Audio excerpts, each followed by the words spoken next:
محضر قصة للحلقة؟ قصة وقصيدة؟ قصة، نسمع القصة وبعدها القصيدة. كانت قصة حب مثالية بكل معانيها، يعني كل تفاصيلها، بدمعتها بضحكتها. كان بها هذا الانتظار الجميل، ان انت اليوم تنتظر شخص وتتأذى، لا تنتظر شخص وانت مرتاح.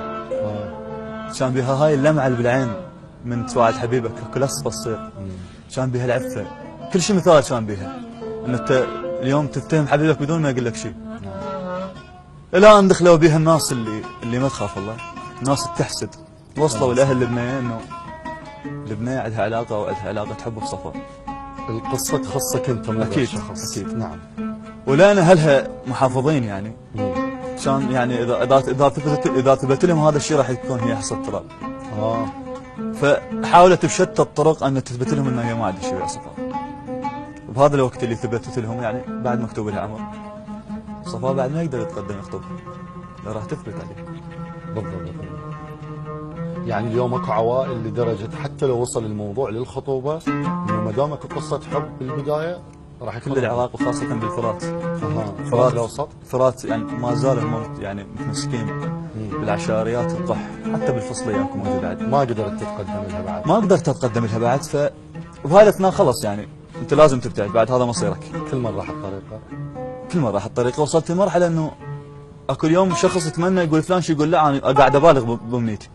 يعني ما تتمنى اشوف اقول هاي مبالغه، تتمنى تمرنا بطيف. الله. وبهاي الاثناء الصدفه جمعت انه بمكان عام شافتني شفتها، فقالت لي جملتين او قالت مرتاح يقولون عنك صاير احوال. انا احتاريت بتفاصيل وجهها، ما احتاريت ان ابرر لها، لا انا هيك احتاريت شلون اشتاقها، شلون لازم اخذها، شلون اباوعدها.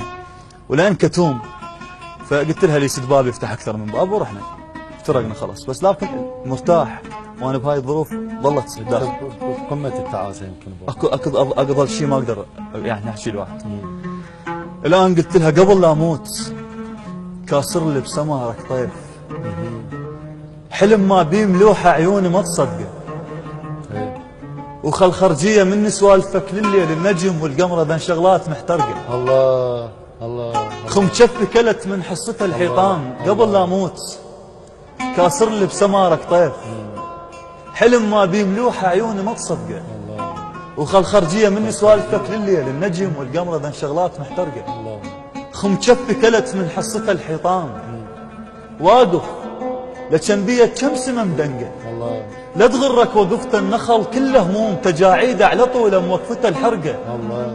لا تغرك وقفت النخل كله هموم تجاعيده على طوله موقفته الحرقه. كشخت بغيرك قبال النهر مجبور، النخل ينباق لما يكشخ بعذقه. مرات الكتاف على اللي يموت ثقال. الله. الكتاف على اللي يموت ثقال، اللي يفارق تغمج علته الرفقه. مو كل نسمه دريه التابوت، لا ودي لهواك متاع للفرقه. كم عين على طوله وما يشوف الناي، كم عين على طوله وما يشوف الناي، تدلي عن نفس بصمات اللي يشقه.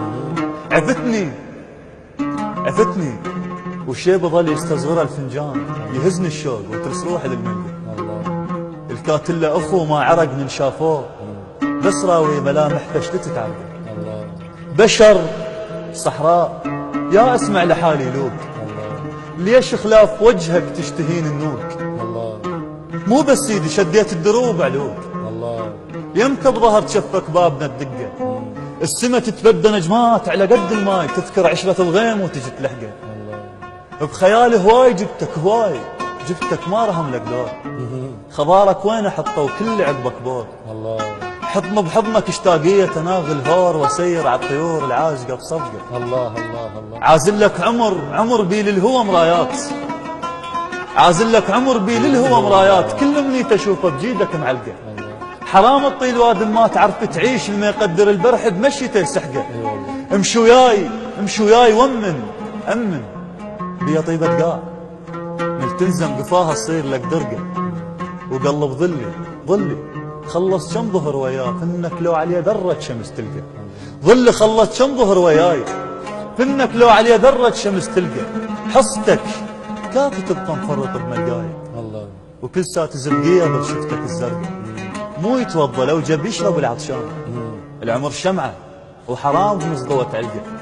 الخريف على الغصن يستعجل من يفوت، ما يحسب يظل عاشق الورقة. الله عليك صفاوي رائع، القصة رائعة وحكيت عنها بشاعرية.